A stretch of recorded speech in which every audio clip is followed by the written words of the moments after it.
Hi YouTube! So tonight I am here to record my video review for The Haves and the Have-Nots, Season 4, also known as Season 3, Episode 11. So tonight's episode was titled 48 Hours. So really we can just jump right into it. So much happened tonight. It was a very emotional episode, and I believe this is the mid-season finale, and it was great. So it doesn't return back till June, so I'm gonna have to watch this episode a few times because it was just so juicy. Okay, anywho, so tonight's episode starts off with Candace walking in her house. Of course, she's waiting for Benny and the grandpa to come over. Well, somehow he must walk through walls. Like, seriously, he's always popping up at her house, and it's always very silent and very scary. And there was a point in time in this series where I said, oh, War is cute and stuff. But now I just think that he's like kind of like psycho. Like, for real. Like, once you get on his bad side, once you cross him just one time, he's a different person. So, like, of course, every single time she sees him, he's always, like, looking down at her with, like, these death stare eyes.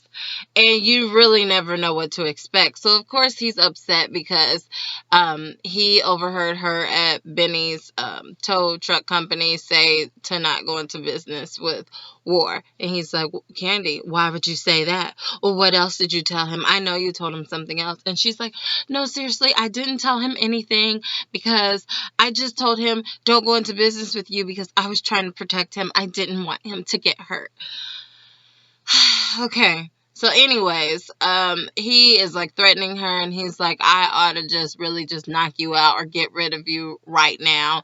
And then lo and behold, lo and behold, the doorbell rings, and she is saved by the bell, and she says, come in, come in. Like, please, please, I need a witness. So, of course, it's Erica that walks in. Now, all this time, I've been thinking that Erica and Ward know each other, but actually, there's a little bit more to the story. So, anywho, Ward tells Candace, hey, can you walk me to the door? So she walks him to the door, and he was like, look here, you got 48 hours. Since you want to play games, and I can't trust you to keep your mouth shut, you now have 48 hours to get me my money, or else it's lights out. It's done. Okay, so then she comes back in. Erica looks very uneasy. Candace peeps that out, so she says, what's going on?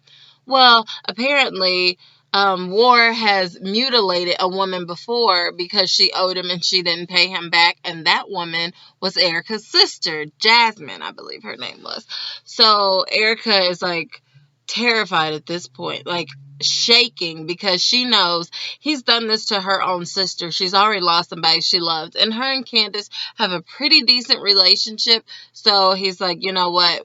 She's like, you know what? We really got to get this taken care of. Here's the mortgage papers. You need to go down here and you need to get this money. And she says, well, I mortgaged these properties, for my family. And she said, exactly. You mortgaged them. You did all this. So you need your money back. Sorry, it's either your loyalty or your family, or to your family or your life. And then she goes, okay, well, I have to go get my son. And Erica is thinking the same thing that all of us are thinking. What do you mean you have to get your son? Candace, a part of being a good mother is making sure that your kid is not only well taken care of, but that they're safe and they feel safe at all times. This dude just shows up at your house at any given moment. And the next time he shows up, I highly doubt he's going to continue doing these threatening pop-up visits. I'm telling you, he's probably going to kill you. This time he slapped you around. Would you want your young son to see that?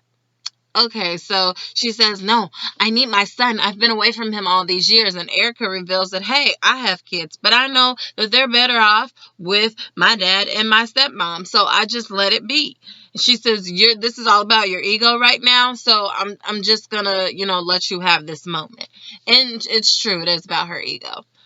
Okay, so really don't know where to go from here, where the scene jumps, but let's just go to another part of the show. So, David driving around looking for Maggie.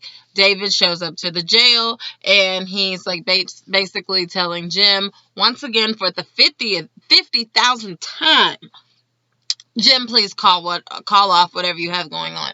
David, I don't even know why you're wasting your time. Like, he's not going to call it off. And you know this. Anything you say is not going to scare him or convince him to call it off. So whatever the case, he says, okay, well, if I get a phone call that something happened to my wife, I'm going to kill you. Yeah. David, you're just so much talk. Whatever.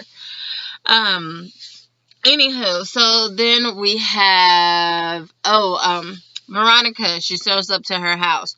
She knows the guy's inside her house waiting to kill her. So she goes and runs a few errands. This errand consists of her going over to Candace's house, and she goes into Candace's house. She pulls up at the same time as Jeffrey.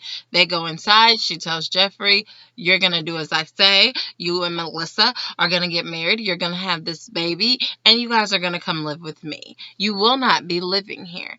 And then she says, well, I need to talk to you guys about Quincy. And then she says, what about? But she's not talking about Quincy the whole time. She's basically telling Jeffrey, this is how you're going to live your life. This is how I'm regaining control, and you're going to do it, or else. So then she starts putting this liquid all over the floor and the wall. I knew it was something that was going to reveal the murder or something. I thought it was blood was gonna start seeping through the floors and the walls or something. I don't know. I watched too much crazy stuff on TV. But anyways, and so then all of a sudden she walks out and she says, okay, well, I will see you soon. So then Candace is looking around and she's a little confused. Next thing you know, she turns off the light. Bam, blood everywhere. Some type of special chemical or something that shows like the stains, the splatters, the handprints everywhere. Even though they tried to clean it up with bleach, and I'm just like, oh my gosh, like, you're going to have to get new walls and floors. You're going to have to tear everything up. You're going to have to burn the house down. So, which, it could be kind of smart. She could burn it down, get the insurance money. You could have paid war, or you could have just some change. Perhaps you should do that. Okay. Whatever the case. So, let's cut from that. Now, let's go to the scene with, Wyatt. Wyatt's in the hotel room. He's unconscious. All the people that are partying with him are like, deuces, I'm not about to be getting caught up in this. They'll party with you when you're on an up and up. When you're high. In other words, but when you're down and you're at your lowest point, like barely breathing, at the bottom, just suffocating, like no air, then people want to disappear on you. Check that. Okay. Anyway, so that's basically exactly what happened to Wyatt. Meanwhile, Catherine is going crazy looking for Wyatt, and she's like, oh my gosh, she's not picking up the phone. She shows up to Jennifer, the DA's office, and she says, you need to call my son. Call him now. I'm not playing with you. He's not picking up his phone. And then she said, did you do something to him? She said, no, you did something to him. This is what Catherine is saying to Jennifer, the DA. So whatever the case, Jennifer is kind of scared. She's not going to admit it, but she kind of is. She calls Wyatt, doesn't pick up the phone. So then Catherine basically says, you better find my son, or I will kill you. I will make sure everything is burned down to the ground over my son. So then Catherine leaves out. Jennifer is flipping out. She's having people search for Wyatt. Wyatt's not picking up the phone. She's really worried. Like, oh my gosh, what did I do? Like, am I really responsible for this? Okay. Whatever the case, they end up finding Wyatt in the hotel room later, and he doesn't have a pulse. I'm not a medical assistant or anything medical related in the medical field, so I don't really know if he can come back from this. Okay, so whatever the case. Now let's get to like the really, really, really, really good part of the episode. Emotional. So Candace shows up over to, Hanna shows up over to Candace's house. This is because she's upset because she can't get her grandson from the hospital because now he is in Candace's custody and Candace needs to go pick him up from the hospital. Okay, so basically she goes inside. She goes off on Candace and Benny because the grandpa of the little girl that was killed was inside and they're meeting with a lawyer and they're trying to sue the criers and all of this stuff. She tells the lawyer to get out the house as if this is her house. And I'm looking like, Candace, this is not your house. And even, Hanna, this is not your house. And even Candace says, this isn't your house. You can't tell him what to do. And she says, get out. And the thing I've noticed, as much as Candace has like disrespect to her mother or may not care for her mother, she still has some level of respect for her, and she like there is an ounce of her that loves her and hates her at the same time as her mother, because she would have flipped out on anybody else if they would have been giving orders in her house. But she still somewhat respects the fact that that's her mother, so she didn't push it too much. Okay, so she's going back and forth. She's saying Candace is a con. This isn't legit. You don't need any money from these people, Benny. They pay all your medical bills. And she said, of course they paid it, because their son almost killed him, so it's basically covering up. Like, you still need to get your money's worth. And she said that was their way of paying us. But then again, Candace, I don't like the way you think, because really he shouldn't have been in the hospital to begin with. So that was what they owed us. But now for the emotional distress that it's had on the whole family, and he was out of work for that period of time, no, he needs to get paid. Okay, so anyways, they go back and forth, back and forth, back and forth, back and forth.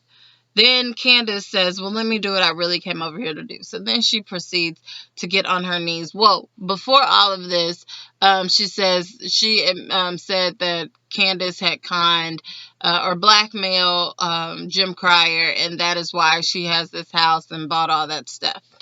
Okay, sorry. Okay, anyways, so then she gets down on her knees. And it's weird how she switched this up. I'm thinking maybe you should have started with this. Maybe you should have put your feelings to the side and just came in and started with the whole getting down on your knees and literally begging, please, I want my grandson. I need my grandson. I just want him to have a normal life. Candace, I love him so much.